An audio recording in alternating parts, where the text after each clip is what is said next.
Welcome to Vivaan study. Hello दोस्तों, कैसे हैं आप सब? Hoping everyone is well and fine. तो दोस्तों, आप सभी जानते हैं कि आज 15 अगस्त है और 15 अगस्त के दिन हम क्या मनाते हैं। और हमारे देश में आज 15 अगस्त मनाया जा रहा है, जो कि बहुत ही पावन दिन है, बहुत ही गर्व से भरा हुआ दिन है, क्योंकि 15 अगस्त 1947 को ही हमारे देश को पूर्णतः आज़ादी मिली थी। तो इस साल जो है हम 74वीं स्वतंत्रता वर्षगांठ मना रहे हैं। तो ये हम सब लोगों के लिए बहुत ही गर्व की बात है और हमारी तरफ से, विवान स्टडी की तरफ से आप सभी को ढेरों शुभकामनाएं। तो जैसा कि आप जानते हैं कि आज 15 अगस्त है और 15 अगस्त तक जितने भी करंट अफेयर बनते हैं आज तक, इन पर हम डिस्कशंस करेंगे। और मैंने केवल टॉप 10 क्वेश्चंस को यहाँ पिक किया है। तो आई होप कि आपको ये वीडियो अच्छा लगेगा। अगर आपको वीडियो अच्छा लगता है, कंटेंट हेल्पफुल लगता है, तो गाइस चैनल को जरूर सब्सक्राइब कर लें अगर आप नए हैं तो। साथ ही साथ जो है नोटिफिकेशन प्रेस कर लीजिए, बेल आइकन प्रेस कर लें, ताकि जैसे हमारे पास नेक्स्ट करंट अफेयर्स की वीडियो अपलोड हो, उसकी लेटेस्ट नोटिफिकेशन सबसे पहले आप तक पहुँचे। और हाँ, अगर आपने हमारे चैनल को पहले से ही सब्सक्राइब कर लिया है तो चैनल को ज़्यादा से ज़्यादा अपने फ्रेंड्स, अपने दोस्तों को शेयर करें। और आज की जो करंट अफेयर इसकी PDF फाइल आप हमारे डिस्क्रिप्शन बॉक्स से डाउनलोड कर सकते हैं, वहाँ पे लिंक प्रोवाइड की गई है। PDF फाइल आप हमारे टेलीग्राम ग्रुप से डाउनलोड कर सकते हैं, वहाँ पे जाके आपको टाइप करना होगा विवान स्टडी, आपको ग्रुप मिल जाएगा। वहाँ से पिछले महीनों की किसी भी महीने की आप PDF फाइल डाउनलोड कर सकते हैं। तो चलिए बढ़ते हैं आज की करंट अफेयर पर। तो गाइज, मैंने थोड़ी देर पहले आपसे बताया कि मैं केवल टॉप 10 क्वेश्चन को ही पिक करता हूँ यहाँ पे, और कोशिश करता हूँ कि 10 क्वेश्चन में आपको ज़्यादा से ज़्यादा इन्फॉर्मेशन दी जाए, और टॉप 10 क्वेश्चन को ही उठाता हूँ। तो वीडियो अगर आपको अच्छा लगता है ध्यान से देखिए, और वीडियो को लाइक ज़रूर किया करें, क्योंकि बड़ी मेहनत लगती है चीज़ों को, कंटेंट को मेनटेन करने में। तो एक लाइक तो बनता है अगर आप करें। तो आज की जो करंट अफेयर का सबसे पहला क्वेश्चन है गाइस, राधा भाटिया की किस किताब को इंटरनेशनल कुक बुक अवार्ड से सम्मानित किया गया है? तो इंटरनेशनल कुक बुक अवार्ड से किस जो है राधा भाटिया की किस पुस्तक को सम्मानित किया गया है? तो इसका करेक्ट आंसर हो जाएगा ऑप्शन सी, लस्सी। तो लस्सी नाम की किताब इन्होंने लिखी है। तो राधा भाटिया की किताब जो लस्सी है, इसको 25वां government world cook book award 2020 से सम्मानित किया गया है। और राधा भाटिया जो है, इनकी बात करते हैं राधा भाटिया की।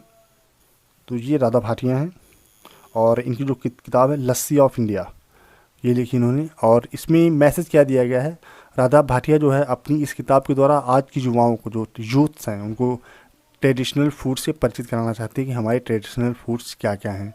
तो इस बुक के माध्यम से, जो लस्सी नाम की किताब लिखी है, इस किताब के माध्यम से ये यूथ को मैसेज देना चाहते हैं कि हमारी ट्रेडिशनल फूडिंग क्या है और कैसे इसको कुक किया जाता है, और क्या जो है ट्रेंड होना चाहिए, क्या तरीका होना चाहिए। ठीक है, चलिए बढ़ते हैं नेक्स्ट क्वेश्चन पर।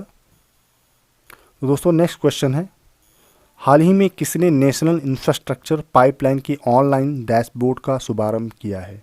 तो जो इंफ्रास्ट्रक्चर पाइपलाइन के जो ऑनलाइन डैशबोर्ड का शुभारंभ किसने किया है? तो इसका करेक्ट आंसर हो जाएगा Nirmala Sitharaman. Option B correct है, निर्मला सीतारमण ने इसका जो है शुभारंभ किया है।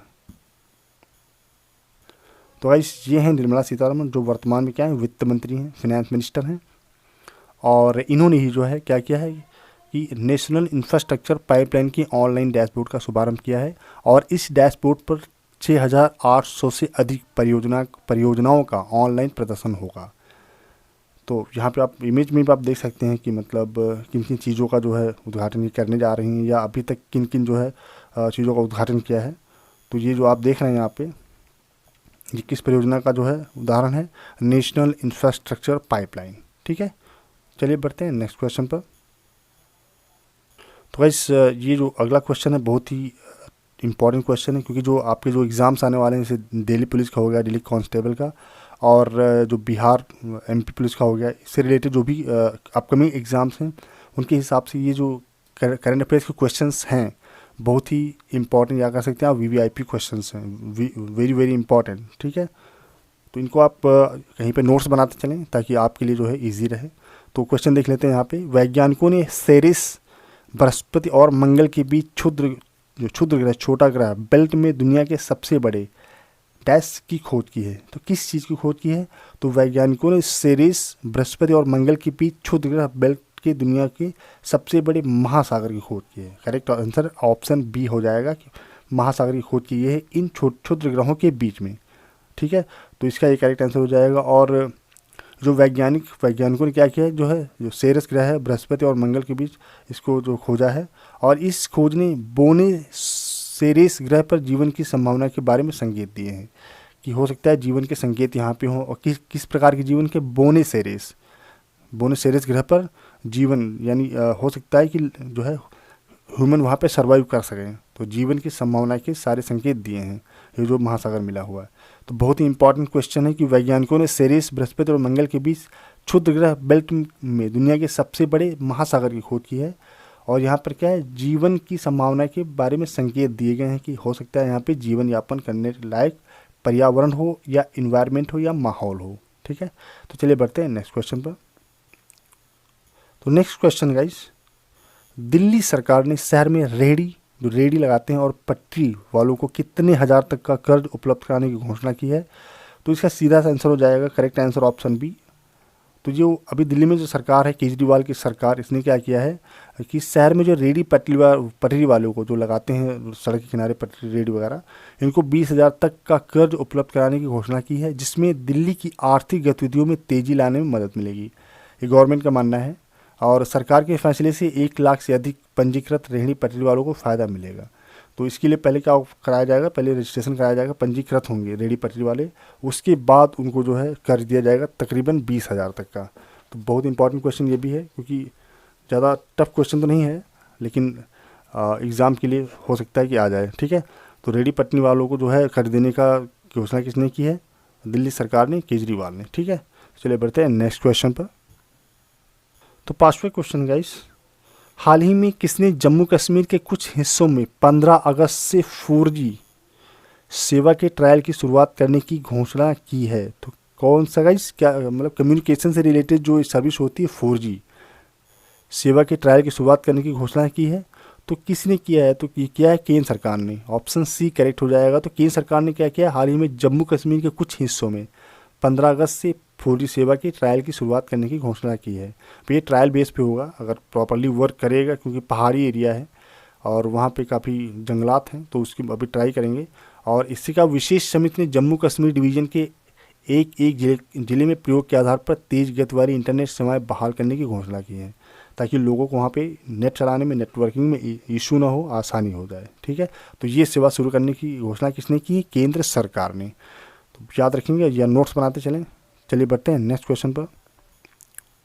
Next question guys, Indian Premier League यानी IPL की मेज़बानी के लिए BCCI से किस क्रिकेट बोर्ड को औपचारिक मंजूरी मिल गई है? IPL खेलने के लिए जो है किस क्रिकेट बोर्ड को जो है BCCI से औपचारिक मंजूरी मिल गई है? तो करेक्ट आंसर हो जाएगा option C, Emirate cricket board.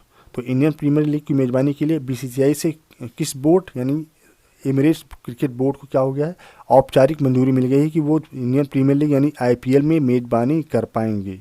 ठीक है, तो जो ये हुआ है, इसकी विशेष चीज़ याद रखेंगे, मतलब कि किस क्रिकेट बोर्ड ने ये जो है परमिशन ली है या मेज़बानी करने के लिए जो है मंजूरी मिली है, किसको मिली है? तो मिली है एमिरेट्स क्रिकेट बोर्ड को। ठीक है, तो बहुत इंपॉर्टेंट क्वेश्चन, इसको याद रखेंगे।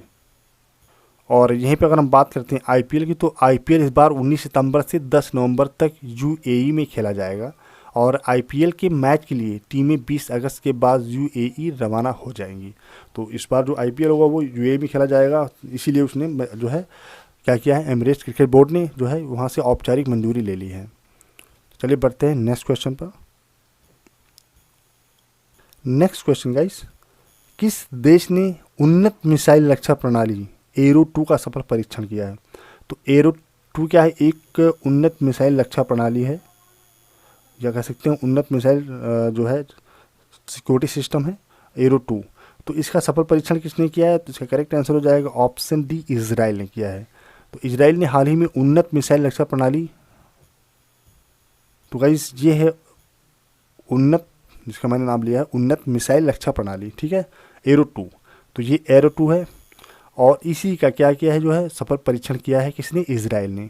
और मिसाइल का जो विकास लेबनान और गाज़ा से दागे जाने वाले मध्यम दूरी के रॉकेट के खिलाफ किया गया है। और साल 2019 में संयुक्त राज्य अमेरिका और इजराइल ने संयुक्त रूप से अलास्का में सफलतापूर्वक एरो 3 का परीक्षण किया। दोनों ने मिलकर किया था, इजराइल और जो अमेरिका ने। और इस प्रणाली को इजराइल एरोस्पेस और इंडस्ट्रीज और अमेरिकी कंपनी बोइंग द्वारा विकसित किया गया था। तो अभी इसका परीक्षण किसने किया है? परीक्षण किया है इजराइल ने, एरो 2। ठीक है, चलिए बढ़ते हैं नेक्स्ट क्वेश्चन पर। नेक्स्ट क्वेश्चन है, आवास और शहरी मामलों के मंत्रालय ने हाल ही में किस योजना के तहत राज्यों की रैंकिंग जारी की है? तो हाल ही में किस योजना के तहत, जो आवास और शहरी मामलों के मंत्रालय है, तो इसने हाल ही में किस योजना के तहत राज्यों की रैंकिंग जारी की? हर राज्य की एक रैंकिंग जारी की है, रैंकिंग इशू की है। तो बताना है कि किस योजना के तहत। तो ये करेक्ट आंसर हो जाएगा अमृत योजना। तो गाइस अमृत योजना क्या है? क्योंकि AMRUT इसको बोलते हैं, जो वर्ड है इसका स्पेलिंग जो है AMRUT, अमृत। तो इसका फुल फॉर्म आप पहले देख लें यहाँ पे, क्योंकि एग्जाम में मैक्सिमम टाइम फुल फॉर्म पूछा जाता है जो योजनाएं हमारी आती हैं। तो Atal mission for rejuvenation and urban transformation, यानी AMRUT, अमृत। तो ये हो जाएगा अमृत योजना के तहत। तो आवास और शहरी मामलों के मंत्रालय ने हाल ही में अमृत योजना के तहत राज्यों की रैंकिंग जारी की है। और अगर बात करें यहाँ रैंकिंग की, तो उड़ीसा ने 85.67% स्कोर करके पहला स्थान हासिल किया है। और इस योजना का उद्देश्य राज्य के शहरी क्षेत्रों में जो घर हैं, घरों में पाइप से जलापूर्ति प्रदान करना है। पाइप पहुँचाना है लोगों को घर तक, जल पाइप के द्वारा पानी पहुँचाना है। और इस योजना का उद्देश्य शहरों में सीवरेज ट्रीटमेंट प्लांटों का निर्माण और हरित स्थानों में सुधार करना है।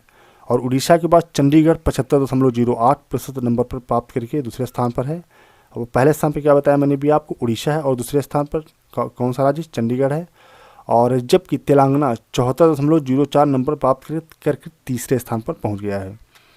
और उसी तरह से गुजरात चौथे स्थान पर, कर्नाटक 5वें स्थान पर है, आंध्र प्रदेश 6ठे और मिजोरम 7वें स्थान पर। और मध्य प्रदेश की बात करें तो मध्य प्रदेश 8वें और चंडीगढ़ 9वें एवं अंडमान निकोबार द्वीप जो है 10वें स्थान पर है। तो गाइस ये सीक्वेंस वाइज आप प्लेस याद रखेंगे कि कौन सा स्टेट किस स्थान पे है, कौन सा राज्य किस स्थान पे है, क्योंकि ये जो है आवास और शहरी मामलों के जो मंत्रालय हैं उनके द्वारा जारी की गई ये रैंकिंग है।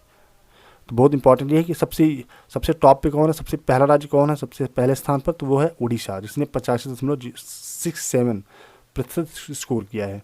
और सबसे लास्ट वाला, सबसे कम रैंक करने वाला राज्य कौन है? अंडमान निकोबार, जो 10वें स्थान पर है। ठीक है, चलिए बढ़ते हैं नेक्स्ट क्वेश्चन पर। तो गाइस नेक्स्ट क्वेश्चन, और आज का जो क्वेश्चन है 9, ये वन्य जीवों से संबंधित है। तो देख लेते हैं। उपग्रह डेटा पर आधारित एक अध्ययन के मुताबिक किस राज्य में, क्योंकि जो सैटेलाइट से जो डेटा लिए जाते हैं उसके अध्ययन के मुताबिक किस राज्य में वनों की कटाई की उच्च दर के कारण, जो वनों की भारी मात्रा में कटाई हो रही है, जंगलों की कटाई हो रही है, इसके कारण हॉर्नबिल एक पक्षी होता है, अभी हम दिखाएंगे आपको, और पक्षी के निवास स्थान खतरे में पड़ गए हैं। क्योंकि जंगलों में ये रहते थे, निवास करते थे, लेकिन अभी क्या भारी मात्रा में जंगलों की कटाई हो रही है, जिसके कारण ये जो हॉर्नबिल पक्षी हैं इनका जो है अभी निवास स्थान खत्म होने वाला है। इनके जो रहने के स्थान थे वो खत्म होने वाले हैं। तो बैक टू द क्वेश्चन। तो यहाँ पे देखते हैं, उपग्रह डेटा पर आधारित एक अध्ययन के मुताबिक किस राज्य में वनों की कटाई की उच्च दर के कारण हॉर्नबिल पक्षी के निवास स्थान खतरे में पड़ रहे हैं? तो करेक्ट आंसर हो जाएगा ऑप्शन ए, अरुणाचल प्रदेश। क्योंकि अरुणाचल प्रदेश घनी जंगलों का एरिया है और वहाँ पे हॉर्नबिल जैसे पक्षी निवास करते हैं, रहते हैं। और अभी हो क्या रहा है कि वहाँ पे भारी मात्रा में पेड़ों की कटाई के कारण इन पक्षियों का निवास स्थान छीन रहा है और ये पक्षी काफ़ी खतरे में हैं, पड़ रहे हैं। तो इसको याद रखेंगे, वेरी इंपॉर्टेंट क्वेश्चन। चलिए बढ़ते हैं नेक्स्ट क्वेश्चन पर। और तो गाइस नेक्स्ट क्वेश्चन और आज की करंट अफेयर का सबसे लास्ट क्वेश्चन, हाल ही में किस देश के सुमात्रा द्वीप पर माउंट सिनोबंग आप देख सकते हैं गाइस, माउंट सिनोबंग ज्वालामुखी में पुनः उद्धार हुआ, यानी ये ज्वालामुखी पुनः एक्टिवेट हुई है। तो कहाँ पे हुई है, किस देश के सुमात्रा द्वीप पर? तो इसका करेक्ट आंसर हो जाएगा ऑप्शन ए, इंडोनेशिया। तो इंडोनेशिया जो देश है, इस देश के सुमात्रा द्वीप पर माउंट सिनबोंग ज्वालामुखी में पुनः जो है उद्धार हुआ है, एक्टिविटी हुई है, ये एक्टिव हुई है। तो हाल ही में इंडोनेशिया के सुमात्रा द्वीप पर देखा गया है कि माउंट सिनबोंग ज्वालामुखी में पुनः एक्टिविटी देखी गई है। और जानकारी ये दी जा रही है कि लगभग 400 वर्षों की निष्क्रियता के बाद यह ज्वालामुखी वर्ष 2010 में पुनः सक्रिय हुआ था। और वर्ष 2010 के बाद वर्ष 2014 और वर्ष 2016 में भी इस ज्वालामुखी के सक्रिय हुआ था, उदार हो चुका है। और माउंट सिनोबंग इंडोनेशिया में 120 से अधिक सक्रिय ज्वालामुखियों में से एक है। तो वहाँ पे कई और भी इंडोनेशिया में जो है ज्वालामुखी जो सक्रिय हैं, एक्टिव हैं, लेकिन उन्हीं में से ये एक है जो ज़्यादा एक्टिव है। और ये 2010 से एक्टिव हुआ है, उसके पहले नहीं था। तो मोस्ट इम्पॉर्टेंट चीज़ क्या है, हमें ये याद रखना है इस क्वेश्चन में कि जो किस देश के सुमात्रा द्वीप पर माउंट सिनबोंग जो है, यहाँ पे किस ज्वालामुखी में उद्धार हुआ है, तो इंडोनेशिया की कंट्री में। ठीक है, तो इंडोनेशिया जो कंट्री है वहाँ पे जो ज्वालामुखी है माउंट सिनबोंग, वहाँ पे जो है इसका रीएक्टिवेशन देखा गया है, एक्टिविटी देखी गई है। तो ये थे आज करंट अफेयर।